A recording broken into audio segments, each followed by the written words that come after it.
तो नमस्कार, एक बार फिर से आप लोगों के सामने हाजिर है। हर टीम के बारे में देखिए आप लोगों को बता रहा हूं। आईपीएल 2023 में हर टीम की ताकत और कमजोरी आप लोगों को बता रहे हैं, कंपेयर करके बता रहे हैं, क्योंकि ये आपको पता होना चाहिए। जब हम कंपेयर करते हैं ना तो आप लोगों को इस बात का अंदाजा हो जाता है कि कौन सी टीम किस टीम के मुकाबले कितनी ताकतवर है, और उसके हिसाब से फिर आप अंदाजा लगा सकते हैं कि इस बार आईपीएल 2023 में किस टीम के चैंपियन बनने के ज्यादा चांसेस है। इसीलिए हम हर टीम के कंपेयर करके आप लोगों को बता रहे हैं, ताकि आपको अंदाजा हो जाएगा पहले से ही कि भाई इस बार कौन सी टीम में कितना दम है।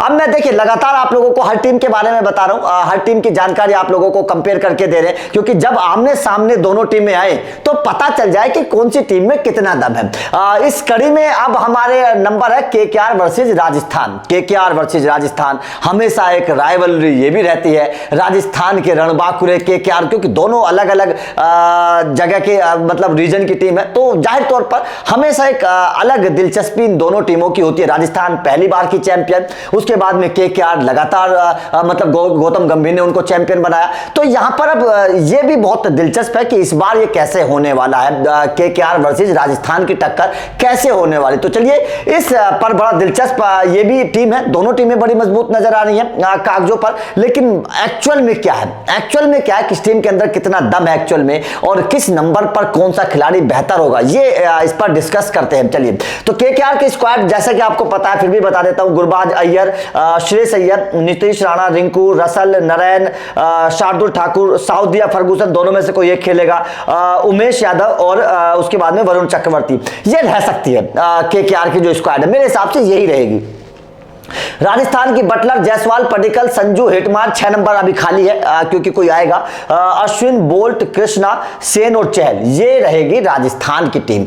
अब यहां पर टक्कर अगर मैं देखूं, अगर राजस्थान और केकेआर का मुंह पर से अंदाजा लगाएं तो देखिए यहां पर गुरबाज और अय्यर दोनों खिलाड़ी नए हैं, ज्यादा तजुर्बा इंटरनेशनल क्रिकेट का दोनों को नहीं है।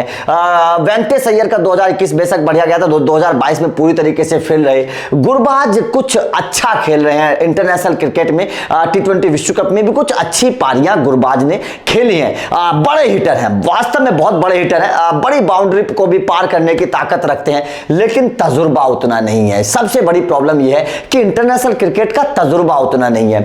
यहां पर अगर मैं बात करूं, देखिए दोनों जगह एक एक चीज है, इधर भी इंडियन नौजवान खिलाड़ी है, इधर भी इंडियन नौजवान खिलाड़ी है, इधर विदेशी खिलाड़ी है, इधर भी विदेशी खिलाड़ी है। दोनों की ये चीज है, ये चीज आपको समझनी पड़ेगी। ये भी विदेशी खिलाड़ी है, ये गुरबाज भी विदेशी खिलाड़ी है, दोनों आक्रामक खिलाड़ी हैं। बटलर भी और गुरबाज भी दोनों आक्रामक खिलाड़ी हैं, बड़े बड़े छक्के दोनों लगाने के लिए जाने जाते हैं। और इधर वेंकटेश अय्यर और जायसवाल, ये दोनों इंडियन नौजवान खिलाड़ी हैं, दोनों ही ये भी तेज गति से खेलने के लिए जाने जाते हैं, लेकिन जायसवाल थोड़े से मुझे ऊपर नजर आ रहे हैं केकेआर से, क्योंकि यहां पर देखिए जो कमजोरी है ना केकेआर की, वो ओपनिंग है। मुझे वेंकटेश अय्यर के ऊपर वो नजर नहीं आ रही है। वेंकटेश अय्यर के रिप्लेसमेंट के तौर पर केकेआर अगर जगदीशन जैसे खिलाड़ी को ले ले, मयंक अग्रवाल को लेने की अगर कोशिश करे तो एक अनुभव मिल जाएगा केकेआर को। मयंक अग्रवाल के पीछे भी जा सकती है केकेआर, तो ऐसे खिलाड़ियों के पीछे अगर केकेआर चली जाए जो ओपनर के तौर पर बेहतर कर सकते हैं, क्रिसलिन अगर आएंगे तो क्रिसलिन के पीछे अगर चली जाए, ऐसे खिलाड़ी, क्योंकि ये खिलाड़ी तेज गति से खेलते हैं, अनुभव इनके पास है। मैं तो बोलता हूं कि मयंक अग्रवाल और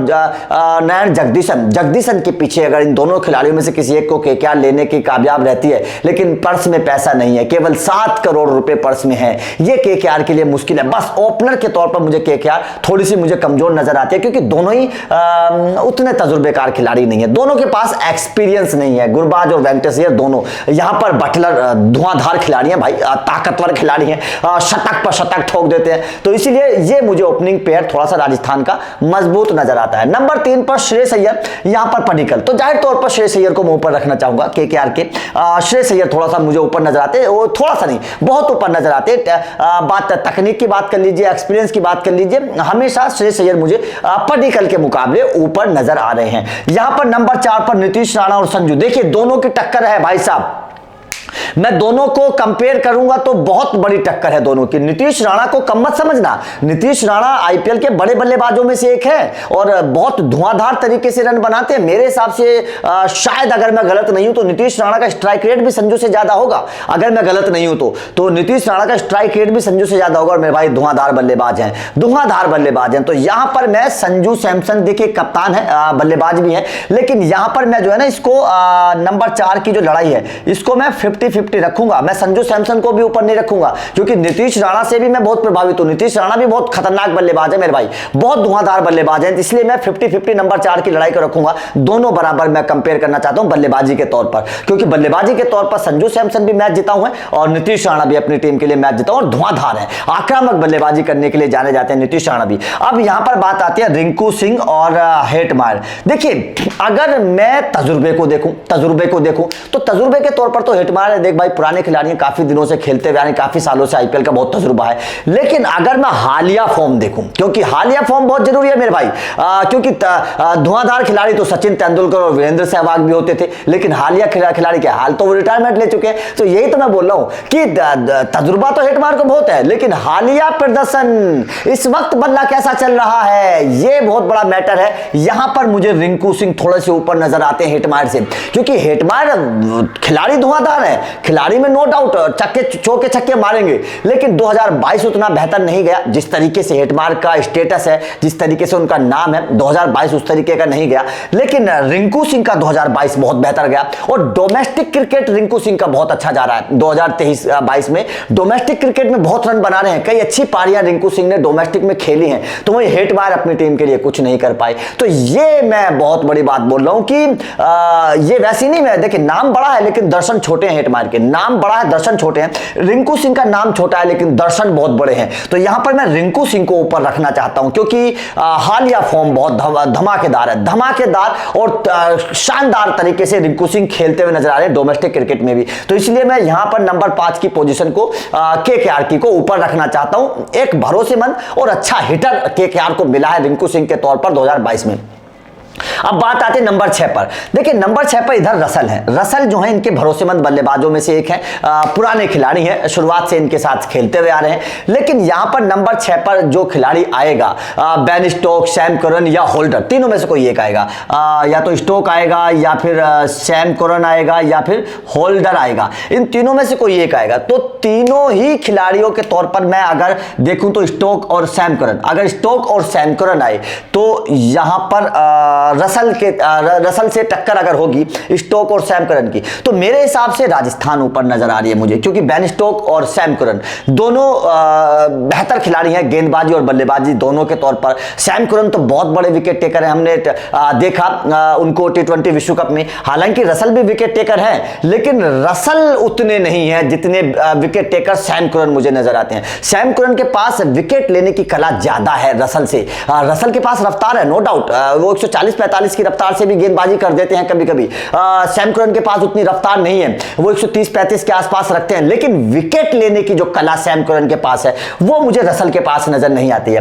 बेन स्टोक अगर आ जाते हैं तो और भी बेहतर है, वो बल्लेबाजी और गेंदबाजी दोनों के तौर पर मजबूत है। लेकिन अगर होल्डर आते हैं राजस्थान में और बेन स्टोक और सैम करन नहीं मिलते हैं, तो होल्डर से ज्यादा फिर मैं रसल को रखूंगा, क्योंकि होल्डर से ज्यादा काबिल मुझे रसल नजर आते हैं। तो यहां पर अब ये देखना होगा कि 6 नंबर पर राजस्थान में कौन आएगा, ये सबसे बड़ी बात है। राजस्थान की एक बात मैं आप लोगों को बता देता हूं, राजस्थान की ताकत अगर हार और जीत में कोई फर्क डालेगा तो नंबर 6 का खिलाड़ी डालेगा, ये मैं आप लोगों को ये भी बता देता हूं। नंबर 6 पर जो खिलाड़ी आएगा वो राजस्थान की हार और जीत को तय करने वाला है, तो इसलिए राजस्थान को बहुत सोच समझकर यह फैसला लेना है कि आपका नंबर 6 पर कौन सा खिलाड़ी आने वाला है। अब बात करते हैं नंबर 7 वाले खिलाड़ी की। देखिए यहां पर अश्विन और नारायण, मेरे हिसाब से सुनील नारायण, सुनील नारायण।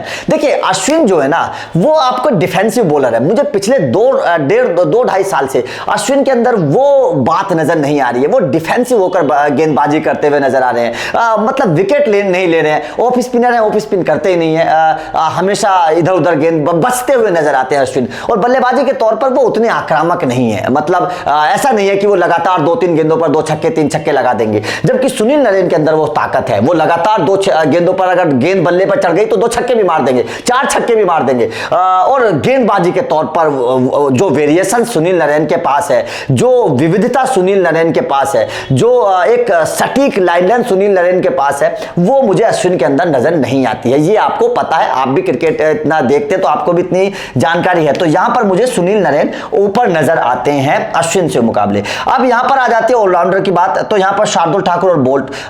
तो यहां पर देखिए शार्दुल ठाकुर और ट्रेंट बोल्ट, दोनों में जमीन आसमान का फर्क है। हाँ, लेकिन एक बात जरूर है कि केकेआर के पास ये प्लस पॉइंट है कि उनके पास 8 नंबर तक बल्लेबाजी है, ये प्लस पॉइंट केकेआर के पास है, जबकि राजस्थान के पास केवल 7 नंबर तक बल्लेबाजी है। प्रॉपर तो 6 नंबर तक ही रहेगी, 7वें नंबर पर अश्विन को आप इस्तेमाल कर सकते हैं, 8वें नंबर पर फिर आपके पास बल्लेबाजी नहीं है। तो यहां पर ये केकेआर के पास प्लस पॉइंट है कि उनके पास 8 नंबर तक बल्लेबाजी है। तो देखिए, अगर मैं गेंदबाजी की बात करूं 8 नंबर तक, तो ट्रेंट बोल्ट मुझे ऊपर नजर आते हैं। ट्रेंट बोल्ट नो डाउट बहुत बेहतर खिलाड़ी है गेंदबाजी के तौर पर, तो यहां पर मुझे ट्रेंट बोल्ट ऊपर नजर आते हैं। नंबर 9 की बात करूं, सऊदी आएंगे या फर्गुसन आएंगे, दोनों शानदार फॉर्म में है। इधर प्रसिद्ध कृष्णा, तो जाहिर तौर पर मेरे हिसाब से मुझे केकेआर नजर आ रही है, क्योंकि सऊदी और प्रसिद्ध फर्गुसन दोनों तजुर्बाकार भी हैं, विकेट टेकर भी हैं। हमने देखा है सऊदी को और प्रसिद्ध फर्गुसन को। प्रसिद्ध कृष्णा नौजवान खिलाड़ी है, तो जाहिर तौर पर यहां पर पलड़ा केकेआर का मुझे भारी नजर आ रहा है। उसके बाद में कुलदीप सेन और उमेश यादव, तो जाहिर तौर पर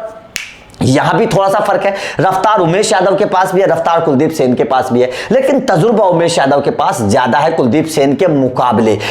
शुरुआत में विकेट लेते हैं, 2022 में देखा हमने पावर प्ले में पहले ओवर में, पावर प्ले के पहले ओवर में विकेट लेने वाले गेंदबाज थे। तो यह बहुत बड़ी काबिलियत उमेश यादव के पास है कि पहले ओवर में विकेट चटका देते हैं। तो यहां पर मैं उमेश यादव को ऊपर रखूंगा कुलदीप सेन के मुकाबले, क्योंकि यहां पर कुलदीप सेन के पास उतना अनुभव नहीं नजर आता मुझे। उसके बाद में वरुण चक्रवर्ती और चहल, तो यहां पर मैं युजवेंद्र चहल को ऊपर रखूंगा। वरुण चक्रवर्ती पर मुझे उतना भरोसा नहीं है। मैं तो केकेआर को सलाह दे रहा हूं कि भाई वरुण चक्रवर्ती का कोई रिप्लेसमेंट खोज लीजिए, कोई अच्छा गेंदबाज खोज लीजिए। बहुत सारे गेंदबाज आपको मिल जाएंगे स्पिनर के तौर पर।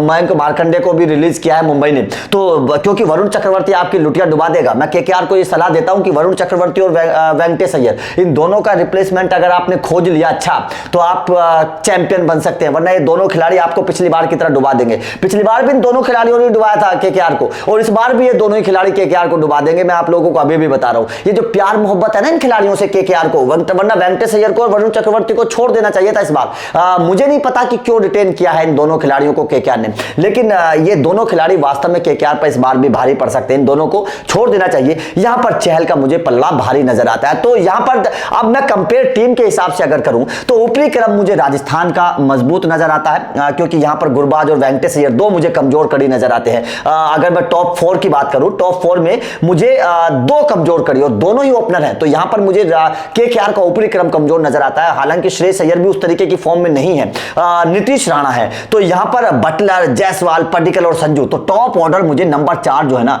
ये मुझे राजस्थान का मजबूत नजर आता है। अब बात करते हैं मध्यम क्रम की, तो मध्यम क्रम मुझे यहां पर नीतीश है, रिंकू है, रसल है, नारायण है, तो ये 4 खिलाड़ी यहां पर मध्यम क्रम मुझे थोड़ा सा डगमगाया नजर आता है। मध्यम क्रम मुझे केकेआर का मजबूत नजर आता है। ओपनिंग क्रम मुझे राजस्थान का, मध्यम क्रम मुझे केकेआर का मजबूत नजर आ रहा है। यहां पर रिंकू सिंह जैसे, रसल जैसे अच्छे खिलाड़ी मौजूद हैं मध्यम क्रम में। यहां पर अब देखने वाली बात होगी कि राजस्थान के पास मध्यम क्रम में कौन आएगा। अब बात करते हैं स्पिन गेंदबाजी की। स्पिन गेंदबाजी के तौर पर सुनील नारायण और वरुण चक्रवर्ती है, यहां पर अश्विन और चहल है, तो यहां पर मैं 50-50 रखूंगा। 50-50 इसलिए रखूंगा, स्पिनर्स को 50-50 में इसलिए रखूंगा क्योंकि इनके पास केवल एक नरेन मुझे नजर आ रहे हैं जो बेहतर है। वरुण चक्रवर्ती को तो मैं डेड समझ रहा हूं। वरुण चक्रवर्ती को मुझे समझ में नहीं आ रहा है कि क्यों रख लिया, क्योंकि वो मिस्ट्री खत्म हो गई, बल्लेबाज उनकी गेंदबाजी को समझ गए हैं। तो अकेले नरेन को कब तक करेंगे, क्या करेंगे अकेले नरेन भी, इसलिए यहां पर अश्विन और चहल दोनों की जोड़ी जो है ना वो अच्छी है। 2022 में दोनों की जोड़ी ने अच्छा करके दिखाया है। तो यहां पर मैं 40-60 रख लेता हूं। चलिए 40-60 रख लेता हूं। 40-60 राजस्थान और 40 केकेआर। बात अगर तेज गेंदबाजी की करूं, तेज गेंदबाजी में यहां पर बोल्ट, कृष्णा सेन है, और यहां पर उमेश यादव, सऊदी और ठाकुर, रसेल भी तेज गेंदबाजी करते हैं। तो यहां पर देखिए तेज गेंदबाजी पे भी मैं केकेआर को यहां पर 60-40 में रखना चाहता हूं। केकेआर 60% और 40% राजस्थान रॉयल। वो इसलिए क्योंकि बोल्ट अच्छे गेंदबाज हैं, प्रसिद्ध कृष्णा ने अच्छी गेंदबाजी की है, लेकिन यहां पर सऊदी, फर्गुसन और उमेश तीनों विकेट टेकर गेंदबाज हैं, तीनों बेहतर गेंदबाज हैं। रसल भी विकेट टेकर गेंदबाज हैं, रसल भी बीच के ओवर्स में आकर विकेट चटकाते हैं। तो ये ताकत है इस टीम की, और दोनों टीमों का ये कंपेयर है। आपको कौन सी टीम मजबूत लगी कमेंट करके जरूर बताइएगा। किस टीम की क्या ताकत आपको नजर आ रही है ये भी बताइएगा, और किस टीम के आप कंपेयर देखना चाहते हैं ये भी मुझे कमेंट बॉक्स में जरूर बता दीजिएगा। आईपीएल 2023 के लगातार अपडेट के लिए चैनल को सब्सक्राइब कर लेना, बेल आइकन को प्रेस कर देना। इस तरीके की वीडियो आपको मिलती रहेंगी। Thank you.